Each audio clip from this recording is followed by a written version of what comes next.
skies. Let it resound loud as the rolling sea. Sing a song full of the faith that the darkness has taught us. Sing a song full of the hope that the present has brought. Long may we reign, still we rise. Thank you.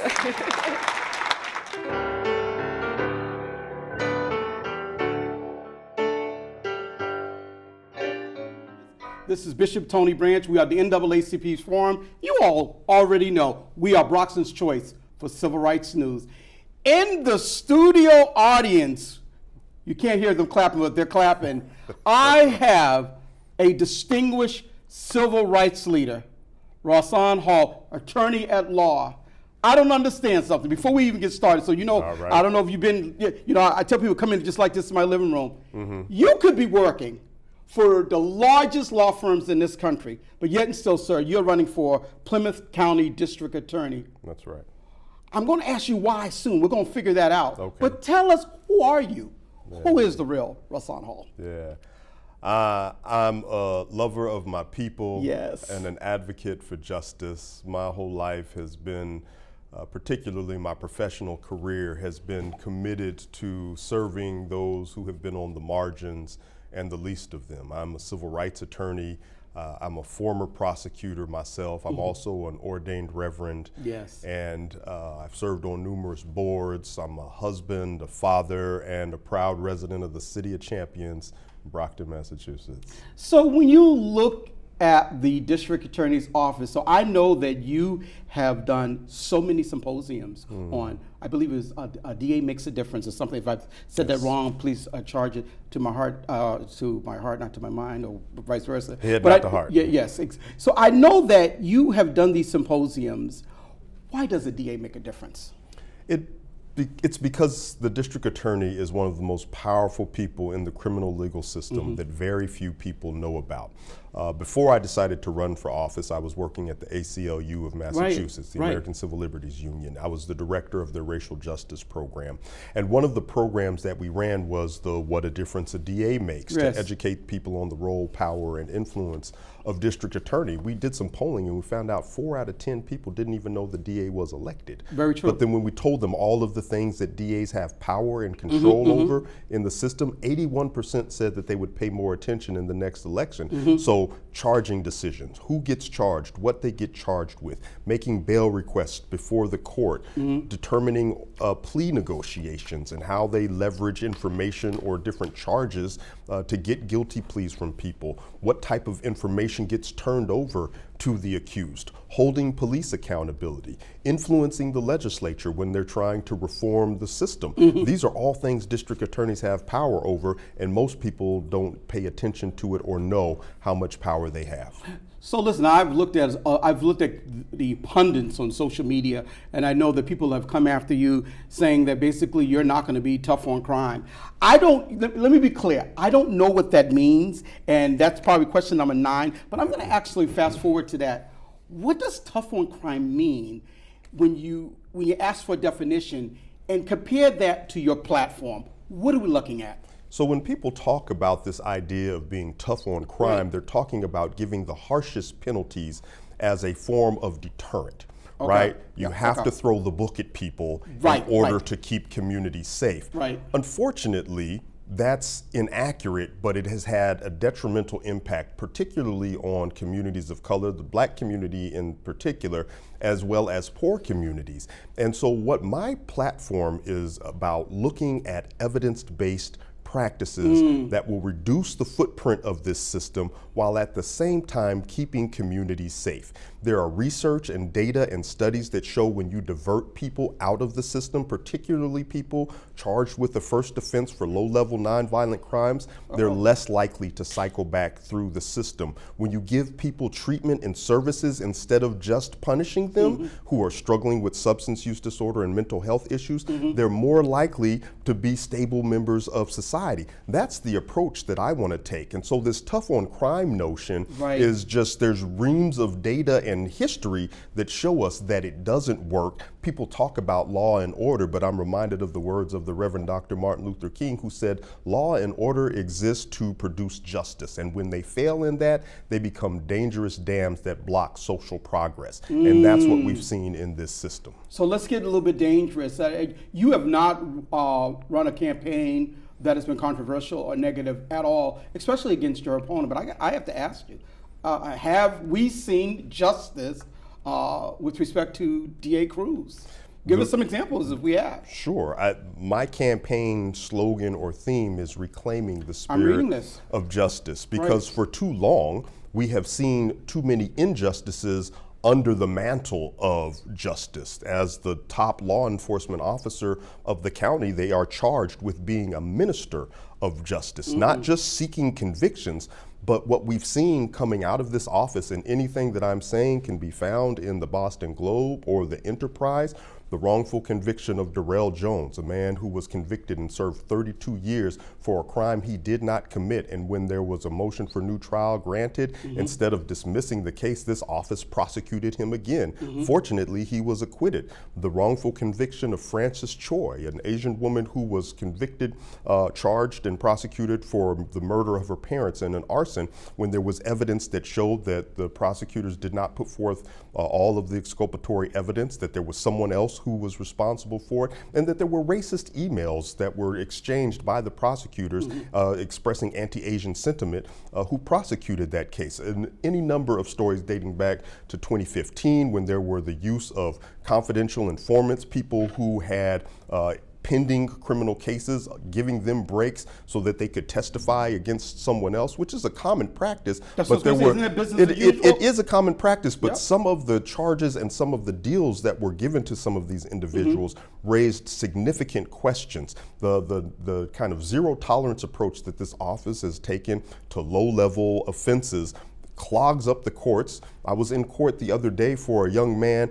who, back during the uprisings in the aftermath of the George Floyd protests, was charged with pointing his fingers at a police officer who was directing traffic, and they said that he pointed his fingers at him in the shape of a gun and that it was threatening to the officer. But they didn't pull him over or arrest him or search his car. They sent him a summons to court 2.5 months later. A clerk's hearing. A clerk's hearing. And get this, he lost his job because of that open case.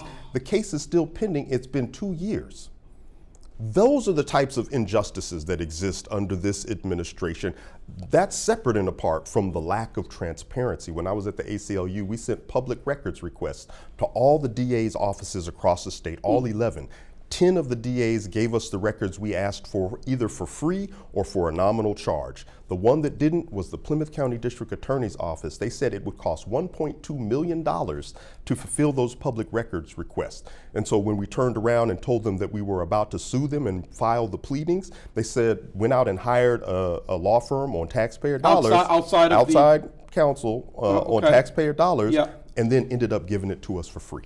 Wow. They could have done that from the beginning. So the lack of transparency, the lack of accountability, those wrongful convictions, that zero tolerance approach to resolving cases that could clear up the backlog, we deserve better. So Attorney Hall, let me just ask you this question. You know, I'm preaching to the choir. So you need to get voters way outside. You need Plymouth County. Yes, sir. A conservative county. A county that says, low level, get them in jail now so they won't become sort of bigger criminals. Speak to that audience that are saying you may be weak on crime. Sure, sure. That you may be more of a social worker than a DA. This is what they're saying, not Bishop. So don't y'all send me no nasty. Don't y'all send me no nasty messages. I gotta ask, and Attorney Hall knows me. So you're not a social worker. What do you say to that sort of criticism? I'll just say again, tough on crime has not gotten us the results that we deserve. Soft on crime is a misnomer. In fact, we should be smart on this system. And so you're right about the demographics of this county. Plymouth County has 500,000 people, roughly 393 or so 100,000 registered voters. Brockton has 53,000 registered voters that with a low voter turnout, yeah. and 86% of the county is white. Yeah. We had the second highest percentage of Trump votes in the last We know, election, yes, second to Bristol County. 40% of the county voted for Trump. But what I will say is when I've been out Yes. in What do you hear? Marshfield, in Halifax, in Marion, in Lakeville, in Middleborough, in all of these parts of the county, there's resonance in my platform. When I talk about people who are struggling with substance use disorder or mental health issues, Yes. finding less punitive and more therapeutic ways to treat people instead of just punishing them, but getting them the services and treatment that they need. That resonates with them. When I talk about the amount of money that this office has spent on outside counsel or for settling wrongful termination lawsuits or employment lawsuits or paying out for wrongful convictions, those are things that matter to people regardless of their political ideology Or race. Right. exactly. And so Right. those are the things that matter. And when people understand that the research and the evidence shows that in certain instances, when you take the less punitive approach, Right. you get better outcomes. And so why, if you went to a car dealership, you went to go buy a Mercedes-Benz and they said 2/3 of the cars on this lot are going to have to be brought back, would you spend your money there? No. But we continue to invest in this system that has a high recidivism rate, and we don't do the analysis to make sure that the sentencing recommendations and the interventions we are proposing are actually having the desired outcome that we deserve as the residents of Plymouth County and this Commonwealth. And so that's the approach that I'm going to take. And again, nothing that I'm proposing is driven solely by ideology, Okay. but it's also driven by academic research and results from other places. So this is evidence-based. Exactly. So what do you say then? You've mentioned the police officer that pointed up the finger. What's your relationship, your endorsement relationship, conversations that you've had with sworn officers across the county? What are they saying about your candidacy, or what do you think they should be saying? Are you anti-police? Let's talk about it. Yeah, and I think my opponent has cast me as someone who is anti-police, but I was a prosecutor for 8 years. I handled gun, drug, gang, and homicide cases. I worked closely with law enforcement. I understand the role that they play, and I've seen the things that they are subject to. I am pro-police accountability. I have been a zealous advocate for holding law enforcement accountable and for reforming the system. When I was at the ACLU in 2020, we were advocating for the police reform law, and I was in conversation with legislators and law enforcement to craft that bill to make sure we got the outcomes that we needed. So that's an aspect of the work, but in the conversations that I've had with different law enforcement officers throughout the county, there's resonance to the message. We might not agree and see eye to eye on everything, but the one thing that I feel they've taken away from the conversations that we've had is that I'm reasonable and I'm open to conversation and dialogue, and I am concerned with what is in the best interest of our community. I live here in Brockton. What in the world would make somebody think that I want to live in a neighborhood that's unsafe? So I'm not going to propose changes to watch it burn down. Like, I want to see it work better so that we get better outcomes for our communities. Let me ask you, I know this is no secret to you, a person that I considered a friend, Commissioner Gross came in at a little party for DA Cruz, Commissioner of Color, first of Boston Police. What do you say to that? Yeah, there's not a whole lot I can say about that. From a political standpoint, this is also someone who posed for photos with Bill Barr, the Attorney General under the Trump administration. And there's been no question about the exchanges that he and I have had in the press when I was at the ACLU, again, holding law enforcement accountable. I will say this, that when I was a prosecutor, I worked very closely with former Commissioner Gross, and we had a good relationship. His political and ideological beliefs align him with supporting that type of candidacy. That's fine, that's his business, but I know that truth and righteousness and the sake of what is right within this system, or what can be right in this system, is on my side. And I don't care how many Commissioner Grosses show up to support my opponent, that's not going to outweigh the mass upsurging of people supporting what the type of change that I'm trying to bring about. So one of the things that when we looked at the Rachel Rollins race years ago, Rachel came out on top. Rachel came out on top. It was finally elected, but immediately district attorneys they literally went against her. Colleagues went against her, especially in some of these Supreme Judicial Courts briefs. I mean, I'm a little small paralegal. I've never seen nothing like that in my life. Usually everybody closes ranks in law enforcement. That didn't happen with Rachel. Right. You have any fears if you're elected as our next DA that they may close ranks against you as well? Well, I certainly don't have fear about it. The Lord has not given us a spirit of fear, but of a sound mind. So. Hey. Two preachers here. Hey.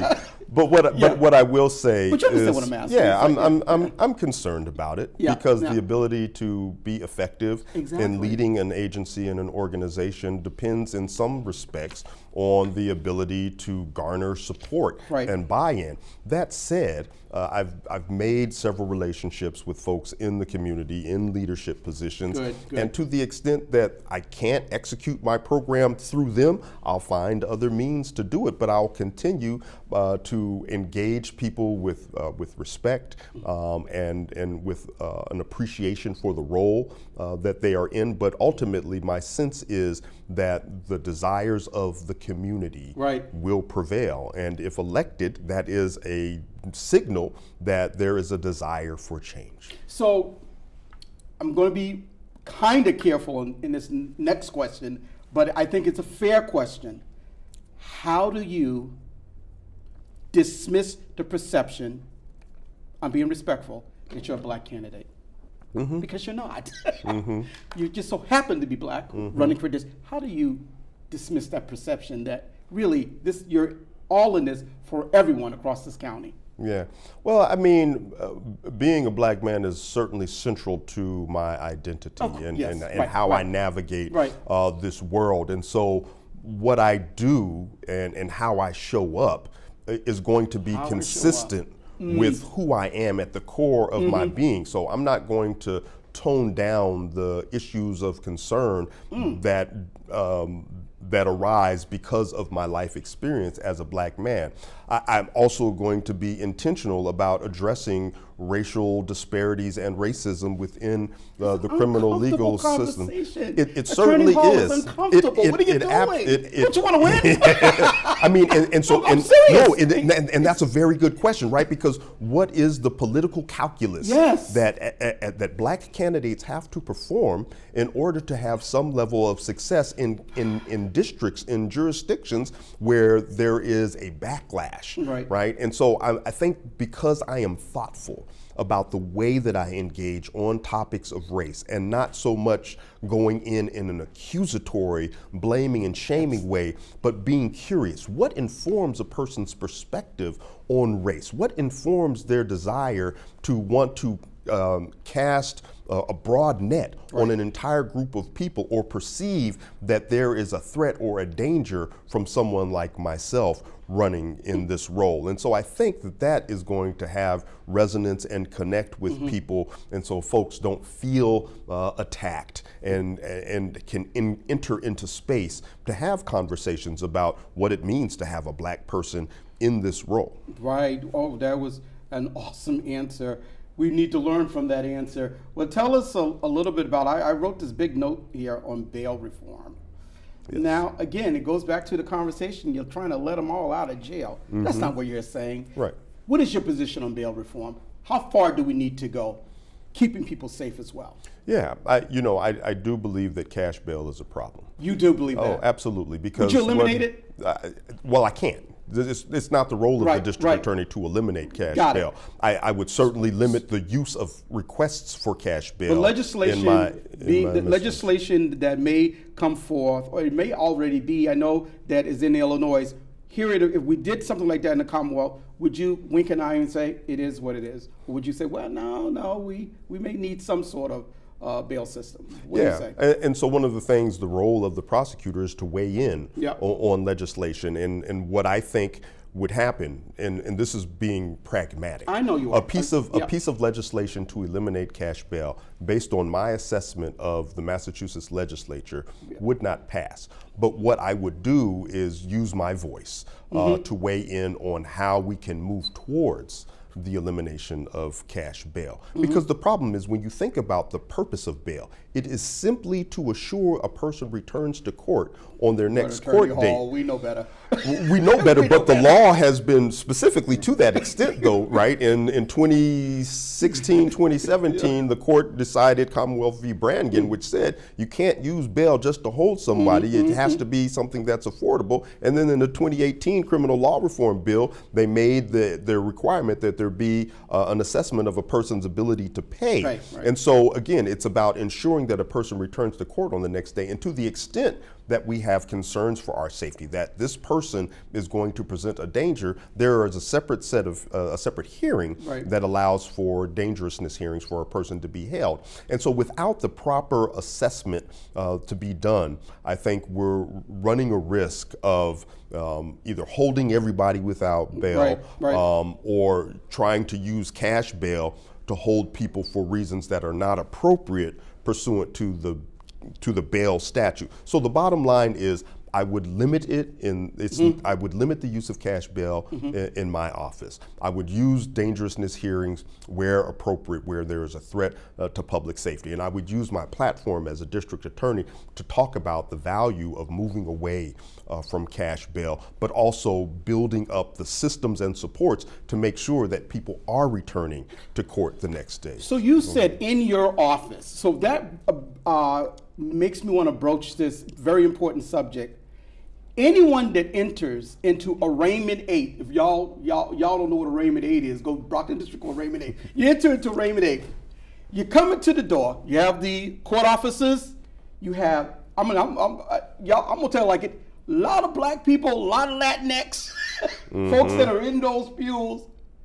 You get to the public defenders and the DA's office, completely white.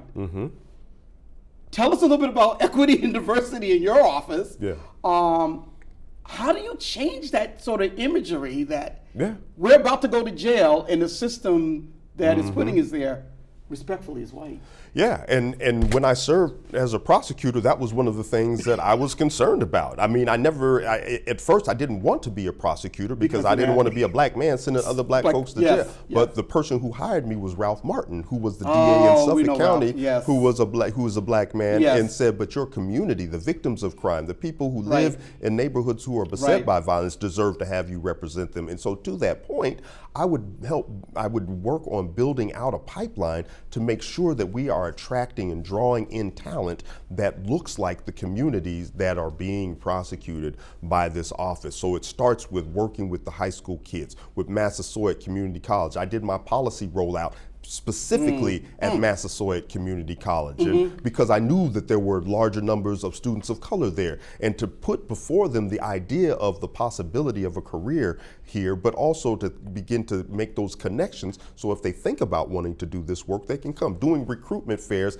at HBCUs, historically black colleges and universities, going to the different BALSA, Black Law Student Associations at the various law schools around, and the LAWSAs, the Latinx Student Association, and the PALSA, to try to diversify the ranks of people that are funneling in to this system to work. Those are some of the things, in addition to creating training to make sure that we're having dialogue around the role of race and racism in this office, but also how we look at other disparities and other issues in the office. So let me just, I got a lot on my mind. Now we're nearing time, and we could go much longer. I know, right? Let me just ask you this question about mass incarceration in this context.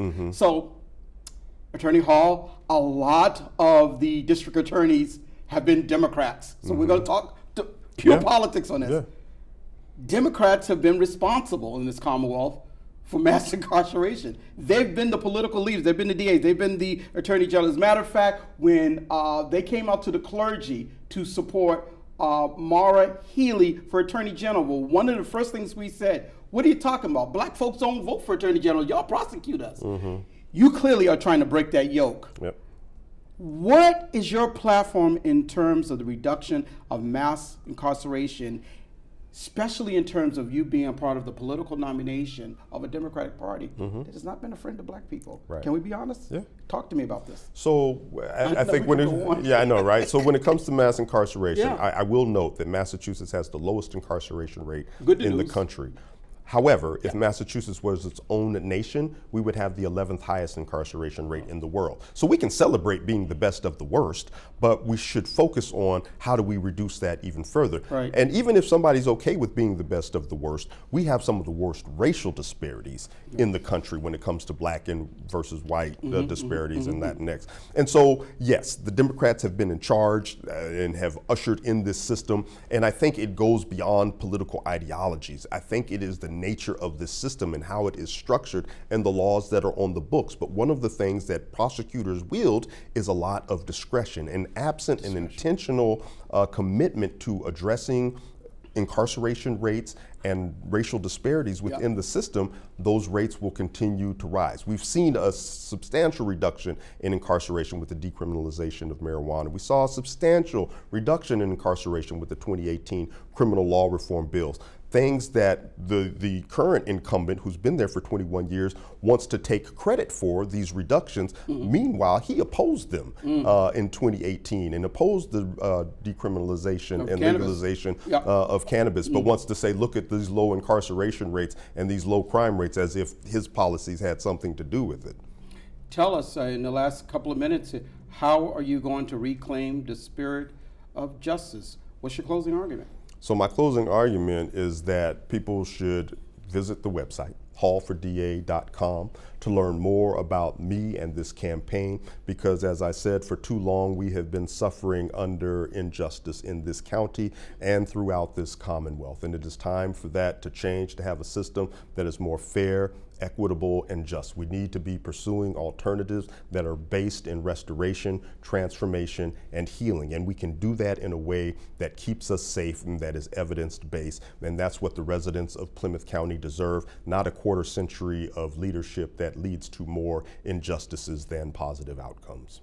More questions we will have for District Attorney Tim Cruz, who has agreed to come on the show. So I look forward to having him on. Again, we have this esteemed gentleman, Rahsaan Hall, attorney at law, could be working for any law firm in the country, but you are committed to the service of the people. Listen, we want to bless you and thank you for coming in today. Thanks so and much, listen, Bishop have a Branch. great election Thank season. you.